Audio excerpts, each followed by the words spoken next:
Porque nós precisamos aceitar o reino de Jesus. O reino nada mais é do que o governo, o controle, a autoridade de Jesus sobre as nossas vidas, para que Ele possa fazer todas as coisas, e sem Ele nada do que se fez, e sem Ele nada do que nós possamos fazer, nós conseguiremos fazer, porque o reino dele tem que estar em nosso coração, o centro de equidade tem que estar dentro de nós, porque Ele ama a justiça, Ele odeia a iniquidade. Prepare o seu coração. Deus tem uma palavra para você. Com Rodrigo Farias, no canal Discípulos Anônimos.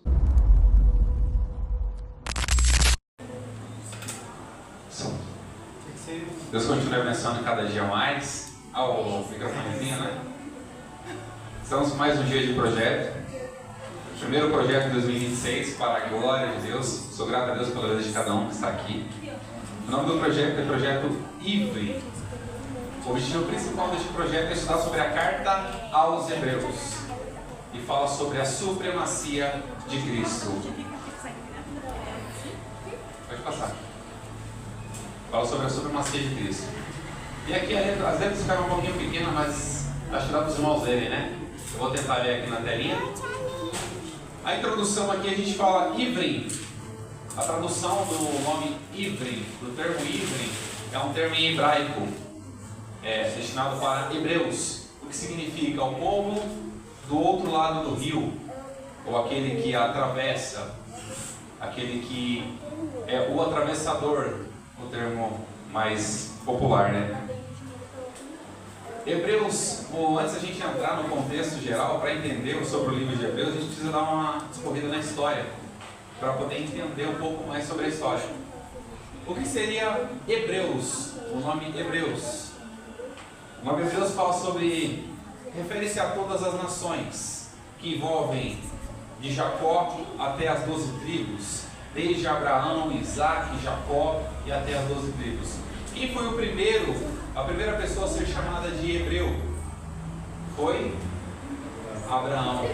Gênesis, no capítulo 14, no verso 13, diz: então veio um que escapara e contou a Abraão o hebreu. A primeira vez que alguém foi chamado de hebreu na Bíblia foi Abraão. Aumenta o volume 4 da mesa. Foi o primeiro a ser chamado de hebreu. Então o hebreu envolve não só um povo, mas toda a nação. Envolve toda a nacionalidade, aqueles que vieram desde Abraão, Isaac, Jacó, as 12 tribos, e vai até hoje o que nós conhecemos.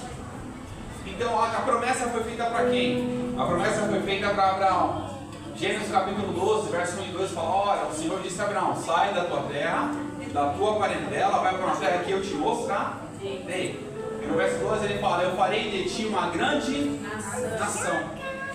E olha só para você ter ideia, de Abraão surgiram todas as outras nações que nós conhecemos hoje. Desde a nação das 12 tribos, as nações de Israel, os filhos de Jacó, e depois a gente vai entender por que ele foi chamado de Israel, né? Em uma alteração. Então, a descendência de Abraão, quem são? Gênesis capítulo 15, verso 5. Então levou para fora e disse: olha para as estrelas dos céus. Você pode contá-las? Se puder contar, disse-lhe: assim será a tua descendência. A descendência de Abraão seria grande. A promessa que Deus fez para Abraão. Então essa seria a descendência. E como eu falei, a descendência de Abraão vai para Abraão, Isaac, Jacó, as 12 tribos, José, Moisés e assim sucessivamente até chegar num povo que nós conhecemos hoje como judeus, como israelitas. A gente vai poder entender melhor depois, mais para frente, o significado de cada nome. E se essas nações tiveram como herança Abraão, eles falam: nosso pai é Abraão, nós temos por pai Abraão. Paulo, escrevendo aos Gálatas, ele demonstra que também nós somos herdeiros de Abraão.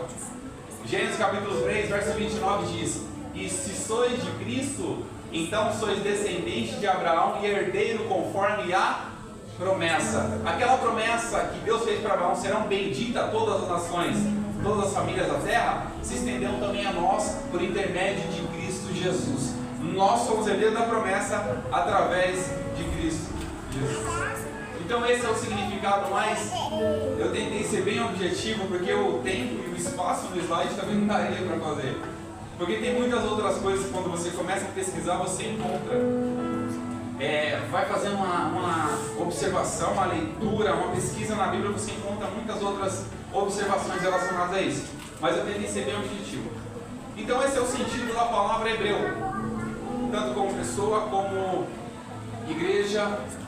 E agora nós vamos falar sobre israelitas, ou Israel de Deus, israelenses, depende da localidade. Tem algumas pessoas que em países chamam israelitas, outros chamam israelenses. Nós conhecemos como o povo de Israel. Quem são o povo de Israel? Os descendentes de Jacó. E Jacó, antes de ser chamado, ter trocado o seu nome, ele era só um Jacó. Só aquele Jacó que havia feito a promessa, que havia recebido e falou: o filho maior servirá o menor. Quando a mãe dele nasceu gêmeo, Jacó estava grudado ali no calcanhar do seu irmão. E era necessário uma mudança de propósito, uma mudança de nome. Jacó não mudou só de nome, ele mudou o propósito. Deus mudou o propósito na vida dele. Então em Gênesis capítulo 32, verso 28 diz: então disse, não se chamará mais o teu nome Jacó, mas Israel, ou seja, pai de nações, de multidões, de pessoas, será o seu nome Israel. Pois como lutastes com Deus e com os homens, e prevalecestes. Então, nós já entendemos que Jacó foi aquele que foi trocado o nome para Israel. Israel é chamada a nação de Israel, que dá toda aquela quantidade que nós conhecemos hoje Israel. Mas tem umas observações que a gente vai entrar. E quem são os filhos de Jacó? Os filhos de Jacó está relatado em 1 Crônicas, capítulo 2, verso 1. Estes são os filhos de Jacó: Rúben, Simeão, Levi, Judá, Isacar, Zebulon, Dan, José, Benjamim, Naftali, Gade e Aser. Essas são as tribos de Israel, as 12 tribos de Israel. E essas são as 12 tribos de Israel.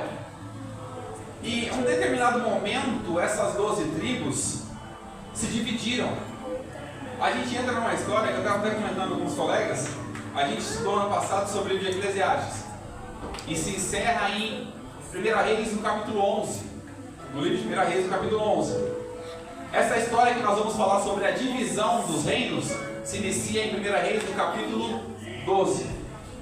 Parece ser uma continuação daquilo que a gente estava falando, né? Eu não tive essa intenção, mas Deus que proporcionou esse momento para poder falar sobre isso. Então, em 1 Reis no capítulo 12, começa a falar sobre a divisão das tribos.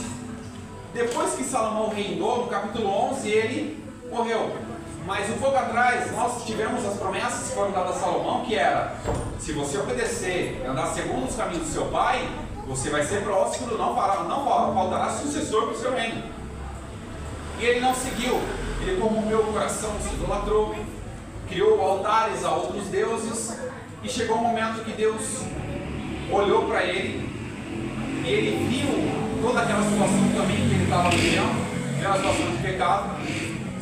E Deus viu que a promessa que ele havia feito para Salomão, Salomão havia deixado de lado a promessa. E depois disso, seu filho Roboão começou a reinar no capítulo 12. Aí começou uma disputa, e as tribos começaram a disputar entre si. Uns reinavam em Jerusalém. Daqui a pouco Roboão, depois se levanta Jeroboão e começa aquela guerra. E o reino começa a se dividir.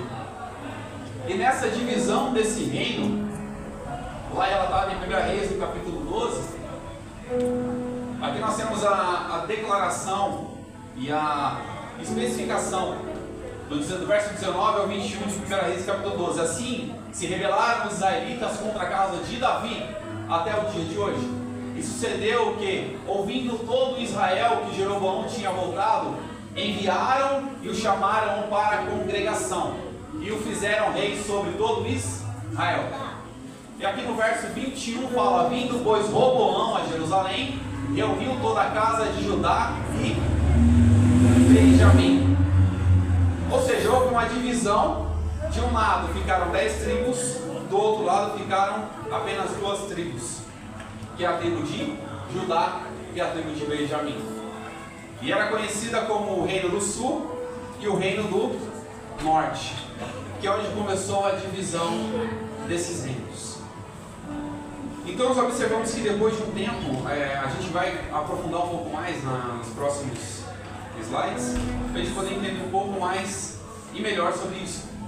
E aqui nós vamos entender qual é a diferença do nome. Já falamos sobre a diferença entre hebreus, israelitas ou israelenses, e agora vamos falar sobre o judeu. O judeu, a princípio, é uma religião. Aqueles que são adeptos ao judaísmo, eles são considerados como judeus.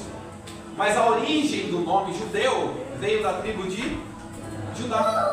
A origem do nome de hebreu veio o nome judeu, veio da tribo de Judá. Quase falei inglês agora. Veio da tribo de Judá. Então nós temos aqui o Jesus, para a gente poder entender que Jesus veio de onde? Da tribo de Judá. Mateus capítulo 15, verso 24 diz: e ele respondendo disse: eu não fui enviado senão as ovelhas perdidas da casa de Israel. Quando fala sobre Israel, está falando sobre todas as tribos. E Jesus fala que ele veio para todas as tribos, não só para Judá e Benjamim. Apesar dele lá na frente falar que a salvação vinha dos judeus, mas ele estava falando da salvação, ele como pessoa, ele viria da tribo de Judá. Então Jesus veio para todas as tribos, todos os filhos de Jacó. Ele veio para todos os filhos de Jacó, que depois foi chamado de Israel. E por isso Jesus em João no capítulo 4, verso 22 diz: vós adorais, falando para aquela mulher samaritana, vós adorais o que não sabeis. Nós adoramos sabendo porque a salvação vem dos judeus. E a salvação era quem? Era a própria pessoa de Jesus. Ele fala: eu vim da tribo de Judá, eu sou a salvação da humanidade. Então, em Apocalipse capítulo 5 nós confirmamos isso. Jesus, descendente de Judá. E disse um dos anciãos: não chores, eis que o leão da tribo de Judá. Isso faz uma confirmação, a raiz de Davi, que venceu para abrir e desatar os seus 7 selos. Então aqui nós temos a confirmação de que Jesus veio da tribo de Judá e é conhecido como leão da tribo de Judá. E aqui nós temos essas diferenças, só para a gente poder resumir, falando sobre o significado hebreu, Israel e Judá. E aqui nós vamos entrar no texto do nosso projeto, que é o livro de Hebreus. O tema central do livro fala sobre a supremacia de Cristo, ou seja, a superioridade, o poder supremo, incontestável, a primazia, o primeiro sobre todas as coisas. Não é só superioridade, é supremacia. É um poder que está sobre todo poder. É um nome que está sobre todo nome. Então essa é supremacia. Então o tema central de Hebreus, no capítulo 1, quando nós estudaremos aqui agora, Cristo como Filho de Deus é superior aos anjos. Cristo como Filho de Deus é superior aos anjos. Então aqui a gente vai entrar agora nos primeiros capítulos. Nós, no decorrer desse resumo, nós aprendemos e entendemos que Jesus veio da tribo de Judá. Que Jesus, João capítulo 1, fala que ele veio para aqueles que eram seus, mas aqueles que eram seus não receberam. Aqueles que eram descendentes de Abraão negaram o próprio Cristo, que veio da tribo de Judá, participante da nação, aquela descendência de Abraão, e eles o rejeitaram. Mas a Bíblia fala que aqueles, a quanto receberam, deles o poder de serem feitos filhos de Deus. Então nós somos filhos de Deus, somos filhos, descendência de Abraão em Cristo Jesus. Nós somos herdeiros da promessa, a promessa de salvação, de bem-aventurança, e em ti serão benditas todas as famílias da terra. Nós somos benditos porque Jesus veio dessa descendência para poder nos dar essa oportunidade, esse privilégio de sermos benditos. Aleluia, glória a Deus. Então, havendo Deus falado antigamente, muitas das vezes, de muitas maneiras, aos pais, pelos profetas, Hoje Ele nos fala pelo seu Filho. E quem é o Filho? Jesus de Nazaré. E João no capítulo 1, verso 3 diz: todas as coisas foram feitas por Ele, e sem Ele nada do que foi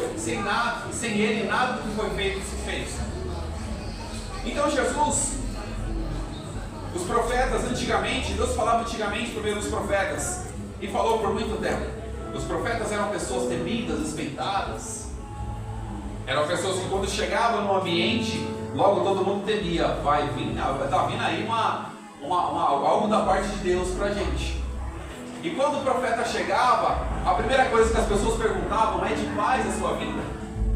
Tanto o profeta como o sacerdote: é de paz a sua vinda? Porque eles tinham temor, um receio, um medo.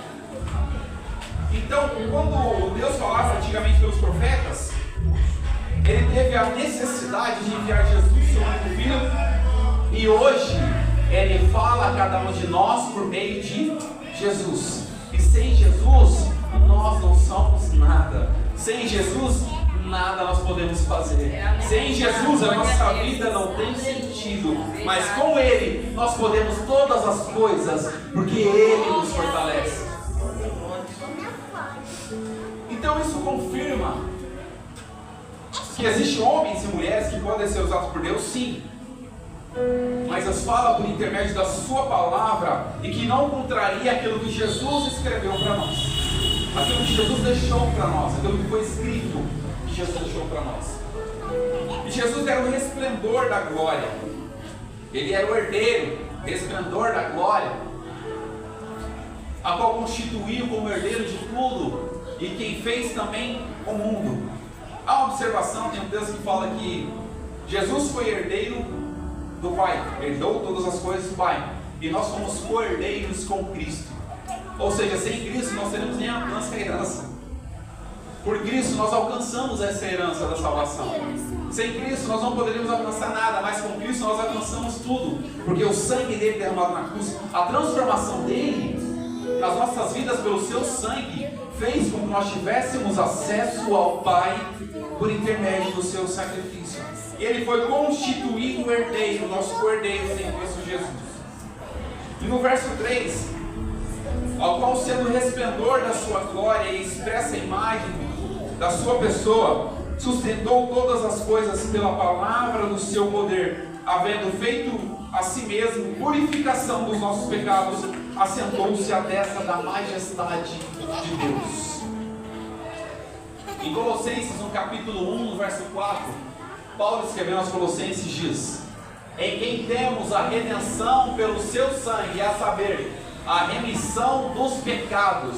No verso 15, o qual é a imagem de Deus invisível, o primogênito de toda a criação, confirmando o que fala aqui em Hebreus, que ele é resplendor da glória, ele é o resplendor da glória, a expressa a imagem da pessoa. Ou seja, tudo que nós temos depende dele, vem dele e é para ele, a toda glória, a toda honra. E ele foi a imagem de um Deus invisível encarnado aqui e fez com que o seu nome fosse exaltado, cumpriu o propósito, cumpriu o desígnio de Deus e fez com que todas as coisas fossem alcançadas por intermédio do seu sacrifício, por intermédio do sacrifício e de tudo que ele fez para que hoje nós tivéssemos a oportunidade. E aqui no verso 4 fala que ele foi feito mais excelente do que os anjos, quanto herdou mais excelente nome do que eles. Há um detalhe, quando fala que ele foi feito mais excelente do que os anjos. Há muitas pessoas que adoram anjos, idolatram anjos, cultuam anjos, mas nós aprendemos aqui no verso 4, Jesus está sobre todas as coisas, só Ele é adorado. Eu vi inclusive em lugares que colocam o nome de moradia dos anjos, alguma coisa assim, igrejas moradia dos anjos. Não, está errado. Por quê? Nós só alcançaremos ao Pai por meio de Jesus. Os anjos são apenas ministradores daquilo que Deus quer fazer na nossa vida. Mas tudo isso como mensageiros, ministradores, não como alguém que merece ou deve ser adorado. Não alguém que merece e deve ser idolatrado, exaltado. E nos versos posteriores fala o quê? Porque qual dos anjos disse jamais: Tu és meu filho e hoje te gerei. Salmos no capítulo 2. Salmos no capítulo 2. Ali, olha aqui que é melhor para mim. Salmos no capítulo 2, verso 7. Proclamai o decreto. O Senhor disse: Tu és meu filho, hoje te gerei. Então esse verso que nós vemos no verso 5 traz uma referência de Salmos 2, onde o salmista cita Deus falando, né? Tu és meu filho, hoje eu te gerei. E Deus não falou isso para nenhum dos anjos, só falou para o filho, só para Jesus. Então, se Jesus é o filho, Jesus é o Salvador, então não existe outro lugar ou outra pessoa que nós possamos adorar senão o nome de Jesus. Não é anjo, não é outra entidade, não é outra pessoa, mas é Jesus que nós precisamos adorar, porque Ele é o Filho, e o próprio Pai declara isso: Tu és meu filho, e hoje eu te gerei. E quando fala gerar o Filho, não é gerar o Filho eterno, mas o Filho humano. É quando Jesus veio à terra como homem, para morrer numa cruz como homem, para ser sacrificado como homem, para que hoje nós tivéssemos esse acesso ao Pai por meio desse sacrifício. E uma continuação aqui, 2 Samuel, capítulo 7, verso 14. E diz: Eu lhe serei por pai, e ele me será por filho. E se vier transgredir, castigá-lo-ei com vara de homens e com açoite de filho dos homens. Quando os teus dias forem completos e vieres a dormir com seus pais, então farei levantar depois de ti um dentre a tua descendência, a qual sairá das tuas entranhas, e estabelecerei o seu reino. E no verso 13 diz: E este edificará uma casa ao meu nome, e confirmarei o trono do seu trono para sempre. 2 Samuel está fazendo referência a quem? A Davi. 2 Samuel 7,14 é a Davi. Então, se Davi viesse a aparecer, quem é que seria levantado? Um da descendência de Davi. E quem foi a descendência de Davi? Jesus veio da descendência de Davi.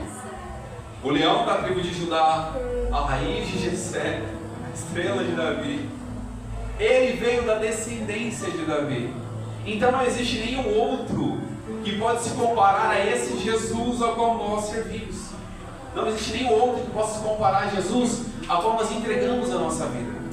Nós observamos que o tema principal e central desse livro é justamente isso: a supremacia. Ou seja, Jesus é superior sobre qualquer outra coisa, inclusive sobre nós mesmos.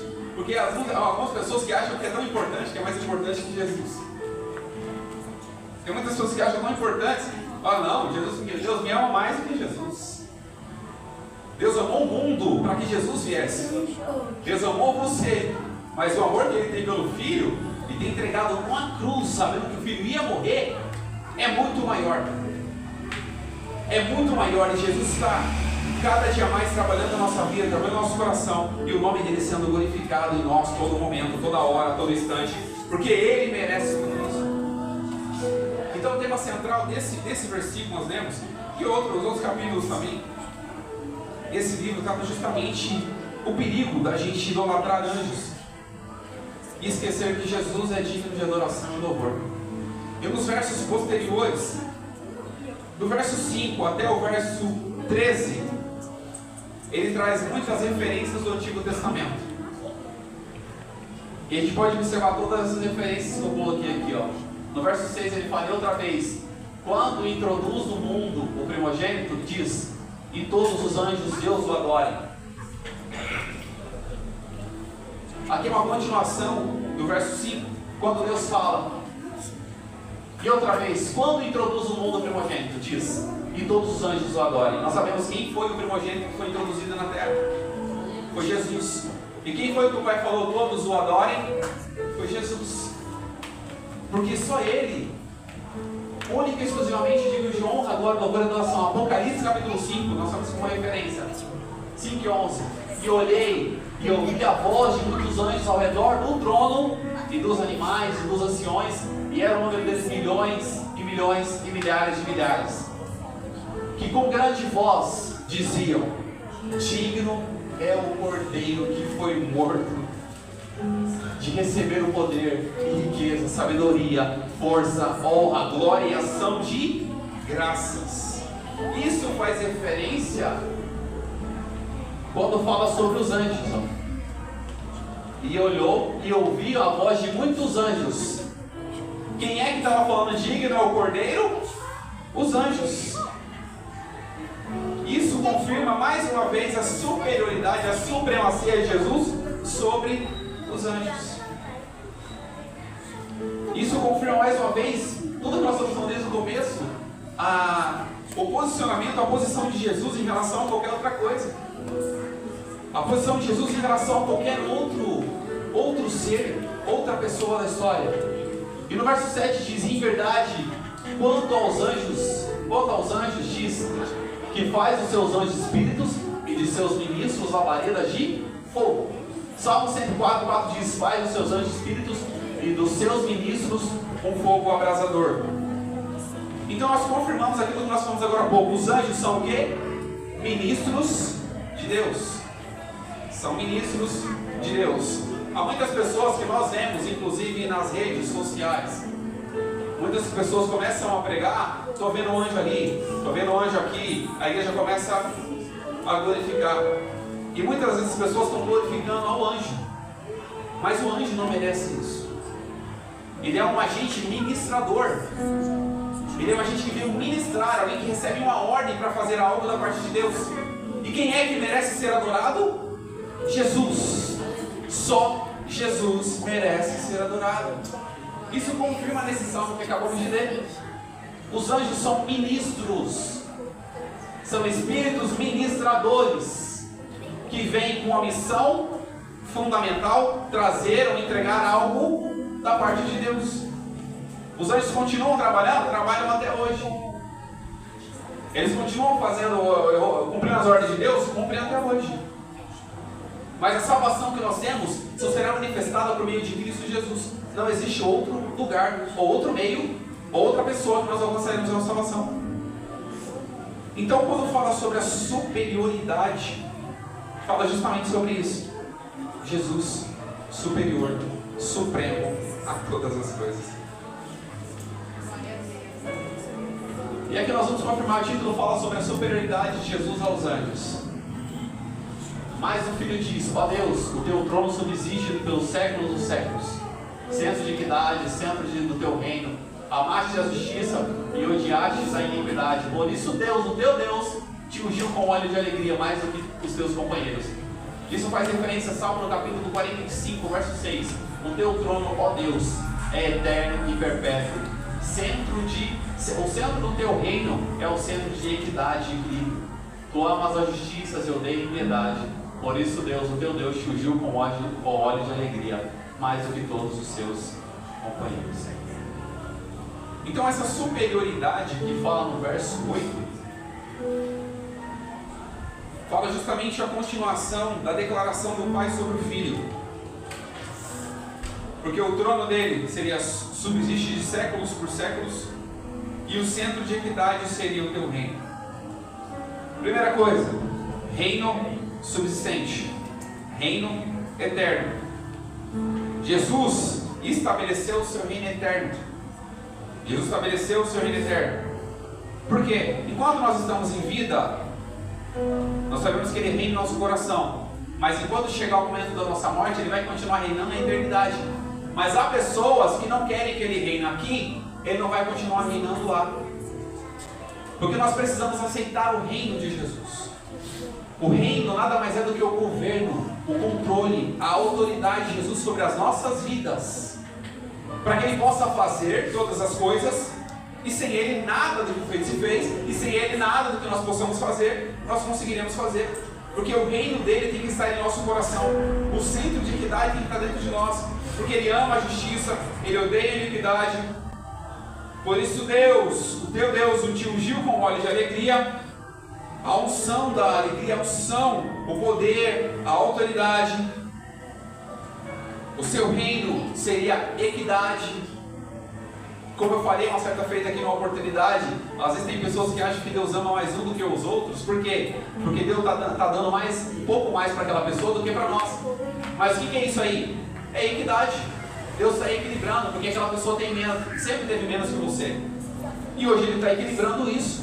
E Deus é um Deus de equidade. Jesus é um Deus de equidade. E Ele foi ungido com óleo de alegria mais do que todos os outros. Ele foi ungido de Deus. Ungido de Deus. Tem até um louvor que fala sobre isso, né? Ele ama as justiças e odeia a iniquidade. É aquele ruge, o leão, né? Ele ama a justiça e odeia a iniquidade. Logo, nosso Jesus, ele é o quê? Justo. Ele ama a justiça. O amor dele está ligado na justiça. Mas ele odeia a iniquidade. A iniquidade, o pecado, a separação de Deus. Ele odeia a iniquidade, não é as pessoas que cometem iniquidade. Ele ama todas as pessoas, mas ele odeia a ação, a iniquidade como ação. E ele ama a justiça. Então quem comete pecado não faz parte dele, mas quem ama a justiça, o ama. Quem anda na presença dele, ele se alegra.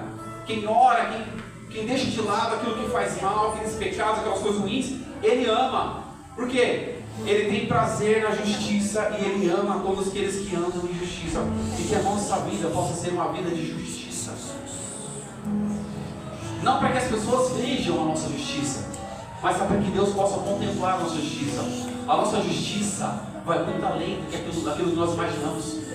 Nós podemos ser justos no nosso trabalho, quando vamos comprar alguma coisa no mercado, quando vamos fazer pegar um troco no mercado, quando recebemos um produto por engano.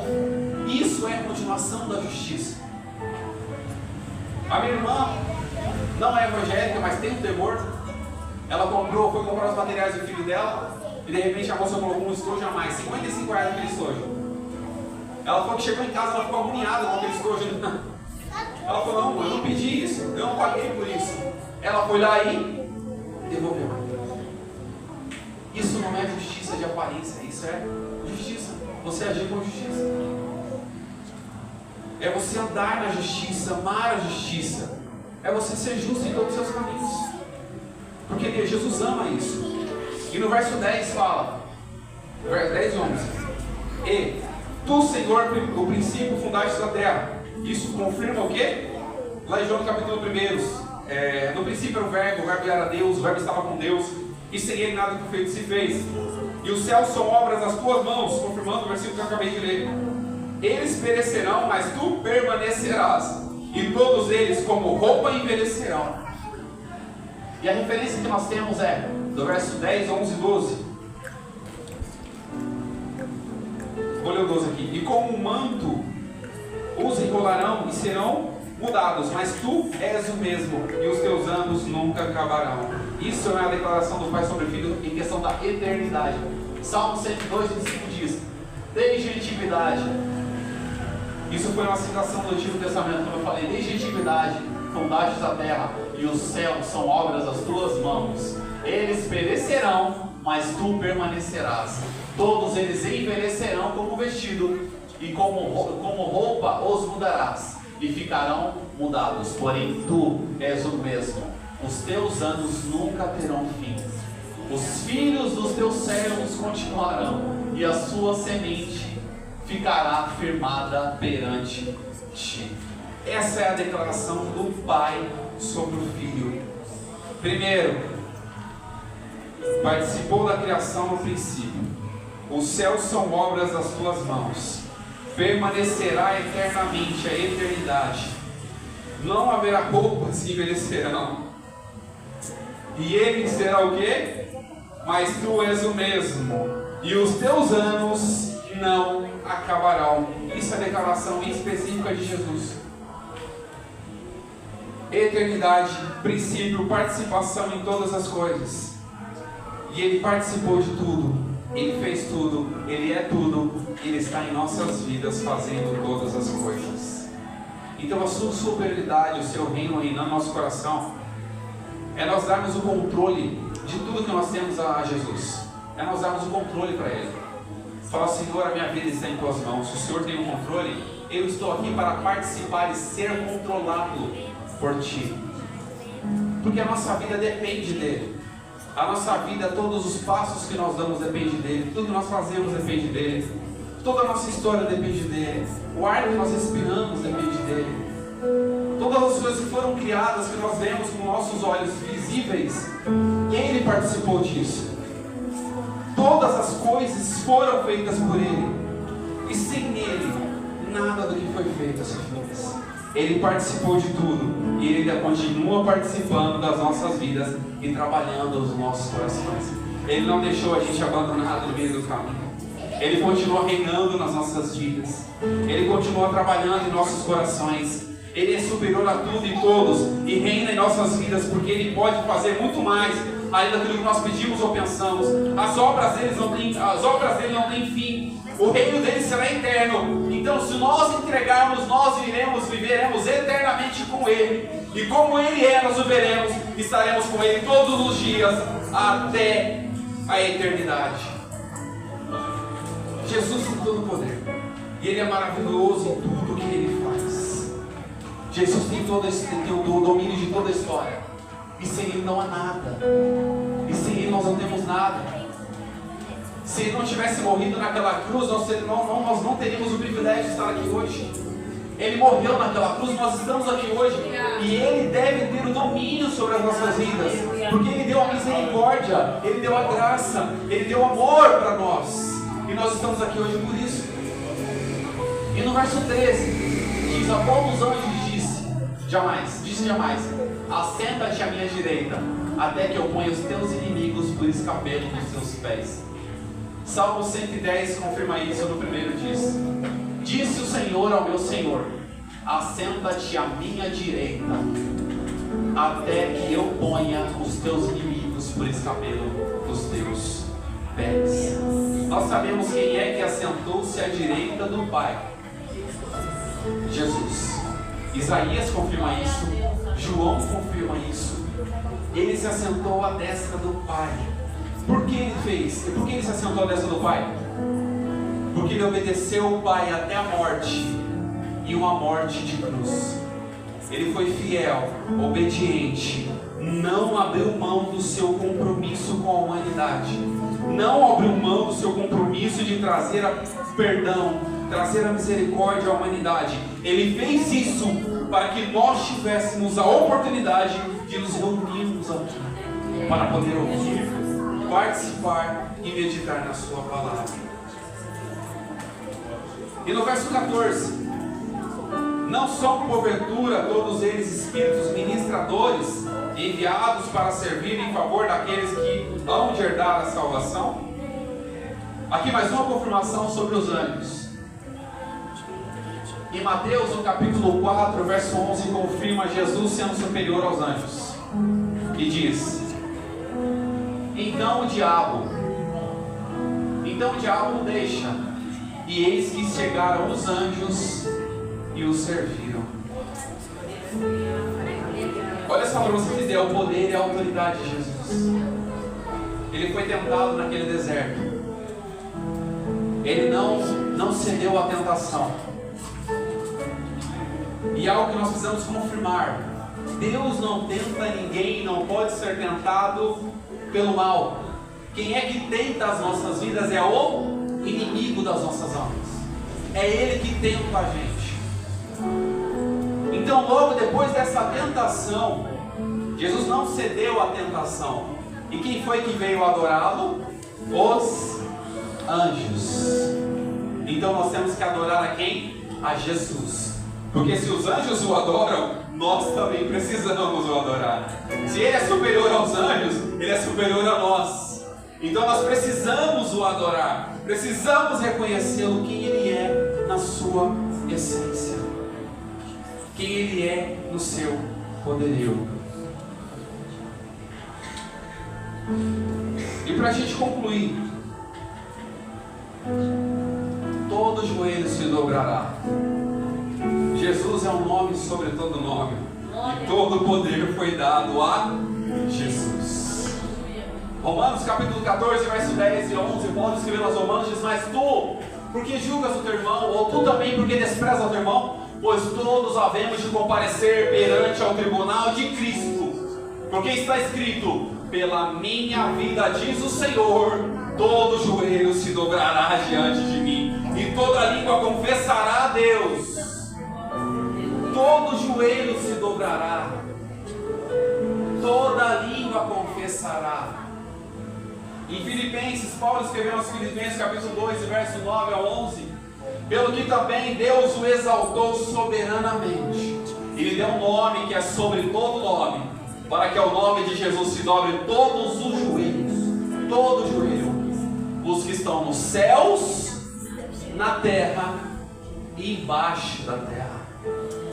Olha só para você ter ideia o poder de Jesus. Aleluia. E toda língua confesse que Jesus Cristo é o Senhor, para a glória de Deus Pai. E todo o poder foi dado a Jesus. Mateus, no capítulo 28, verso 18, Jesus, após ressuscitar, ele chega para os seus discípulos e diz: e chegando Jesus, falou-lhes dizendo: é-me dado todo poder no céu e na terra. Portanto, ide fazer discípulos em todas as nações, batizando em nome do Pai, do Filho e do Espírito Santo. Quando começamos a parar para pensar quem é Jesus, o que Jesus fez, todo o seu poder, toda a sua autoridade, nós começamos a observar, pensando bem, só a presença de Jesus na minha vida.